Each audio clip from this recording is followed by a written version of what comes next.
আসসালামু আলাইকুম এভরিওয়ান, সবাই কেমন আছো? আশা করছি সবাই অনেক ভালো আছো, সুস্থ আছো। যে যেখান থেকে আমার ভিডিও দেখা শুরু করেছো সবাইকে জানাই অনেক অনেক ভালোবাসা। নতুন দিনে নতুন সকাল আরও একটি ভিডিও নিয়ে তোমাদের সামনে হাজির হয়েছি। আশা করছি তোমাদের ভালো লাগবে। তো এখন হচ্ছে বিকেলে রান্না বাড়াই দেখো শুরু করে দিয়েছি। তো ভাতের চাউলটা ধুয়ে নিয়ে আসলাম, নিয়ে সেই দেখো চুলাতে দিয়ে এবার খড়িগুলো ধরিয়ে দেবো। এই যে রোদ্রের তাপমাত্রা না, এই রোদ্রের তাপমাত্রা খড়ি দিয়ে রান্না করতে খুব একটা দেরি লাগে না, খুব সহজেই হয়ে যায়। কারণ খড়িগুলো একদম মচমচে হয়ে থাকে। তো খড়িটা ধরিয়ে দিয়েছি। আর এই দেখো গ্যাসের চুলাতে ডিম সিদ্ধ দেব। তো আমরা হচ্ছে পরিবারের 4টা সদস্য, তো 4টা ডিম সিদ্ধ করতে দেব। আর আমরা হচ্ছে গ্রামে যেহেতু সবাই রান্না করলে একজনের পিস একটা করে রান্না করি, এক্সট্রা বেশি করে আর কোনো রান্না করি না। তো ছেলে মেয়ে হাজব্যান্ড আর আমি 4জন, তাই 4টা ডিম সিদ্ধ বসিয়েছি। আর এইদিকে দেখো হচ্ছে ভাতটা প্রায় হয়ে এসেছে। তো ভাতটা এখন একটু লাবিয়ে নেব, একটু নাড়াচাড়া করে, আর একটু ফুটলে ভাতটা হচ্ছে লাবিয়ে নেব। তো এদিকে হচ্ছে গ্যাসের ডিম সিদ্ধটাও হয়েছে। তো গ্যাসে তো ডিম সিদ্ধ হতে বেশি একটা টাইম লাগে না, আর হচ্ছে তেমন তোমার হচ্ছে ব্রয়লারের ডিম এটা তো হতে আরও বেশি সময় লাগে না। কারণ হাঁসের ডিম হলে না একটু বেশি একটা সময় লাগে। তো যেহেতু ব্রয়লারের ডিম খুব তাড়াতাড়ি হয়ে গিয়েছে, তো এটা এখন ছুলে নেব। আজকে মেয়েটা বাড়ির ভিতরে নেই, ও হচ্ছে প্রাইভেট পড়ে এসে বাইরে খেলা খেলতে গিয়েছে। ওদের বিকেল টাইম হলেই শুধু খেলার চিন্তা থাকে। তো এই দেখো আমি নিজেই ছুলে নিলাম। আর আমরা জানো ছোটোবেলায় যখন ছোটো ছিলাম না, তখন আমার মা যদি ডিম সিদ্ধ করতো না, আর এই দেখো ডিম সবগুলো আমি এরকম করতাম। তো সব ছেলেপিলেরাই ছোটোবেলায় এমন করে। তো এখন আর সচরাচর এগুলো করাই হয় না। তো আজকে হঠাৎ মনে পড়ে গেল, তো এই জন্যই ডিমের ওই সাইড দিয়ে ফাড়া দিয়ে দিয়েছি।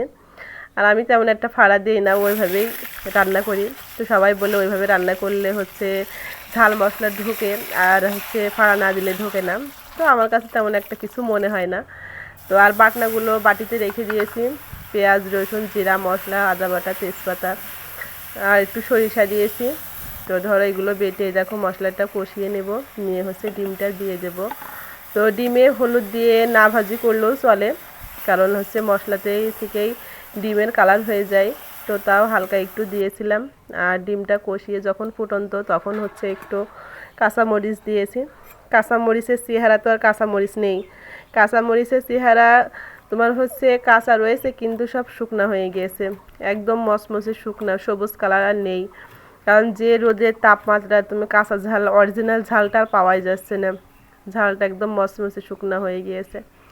আর এদিকে ভাবছি একটু পটল ভাজি করে নেব, কারণ হচ্ছে শুধু ডিমের যে অল্প করে ঝোল রেখেছি এটাতে তেমন একটা বেশি খাওয়া হবে না, আর একটু ভাজি করলে ধরো এই দুইটা মিলেই খাওয়া হবে। তো এই দেখো ডিমটা লাবিয়ে নিয়েছি, নিয়ে এখন হচ্ছে পটলটা ভাজি করে নেব।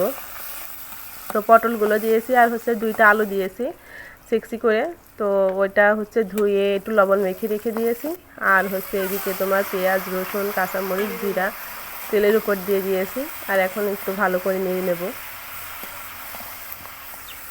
2-3 দিন আগে ধরো যেটা পটল ভাজি করেছিলাম একবার, তো ওই পটল ভাজিটা এত স্বাদ লেগেছে মুখে না খেতে, এই জন্য আবার একটু ভাজি করলাম। আর আমার মেয়ে দেখো খেলা খেলে আসলো, তো ওকেও হচ্ছে একটু টমেটোর সালাদ করতে দিয়েছি। ও আবার সালাদ করতে খুব এক্সপার্ট, ওকে শসা দাও আর টমেটো দাও, ওর বলে খুব ভালো লাগে সালাদ করতে। তো ভাবলাম ওকেই দিই, ওকে এবার বললাম যে একটু টমেটো কেটে দাও। তো বসে বসে টমেটো কাটছে। আর এই দেখো পটল ভাজিটা খেতে আসলে অনেকটা ভালো হয়েছিল পটল ভাজিটা। এমনিতেই পটল আমার ভাজি খুবই ভালো লাগে, মানে ভাজি জাতীয় জিনিসই বেশি পছন্দ, আলু হোক বা পটল হোক বেগুন হোক।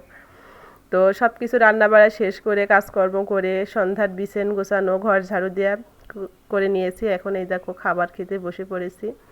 তো মেয়ের আব্বুকে বেশিরভাগ খাওয়ার সময়ই পাওয়া যায় না, কারণ যেহেতু আমরা একটু তাড়াতাড়ি খেতে বসি, ও একটু পরে বসে।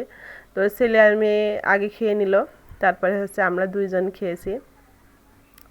তো যেহেতু কাজকাম শেষ করে একটু পরে আসে, আর রাত্রে গরু খেতে দেওয়া ধরো ওই বেশিরভাগ খেতে দেয়, আর দিনের বেলায় আমি দিই। তো এই জন্য গরু খেতে দিয়ে রুমে আসতে আসতে একটু দেরি হয়ে যায়। তো ওরা 2জন খেয়ে নিচ্ছে, তারপরে আমরা খাবো। তো আজকের ভিডিওটি এই পর্যন্তই। সবাই ভালো থাকবেন, সুস্থ থাকবেন। আমার ছোট্ট একটা ফ্যামিলি আর ছোট্ট একটা ভিডিও তোমাদের সাথে শেয়ার করি, যদি ভালো লেগে থাকে তাহলে প্লিজ সবাই পাশে থেকো। সবাই নিজের খেয়াল রাখবেন, ভালো থাকবেন, সুস্থ থাকবেন। খোদা হাফেজ সবাইকে। আসসালামু আলাইকুম।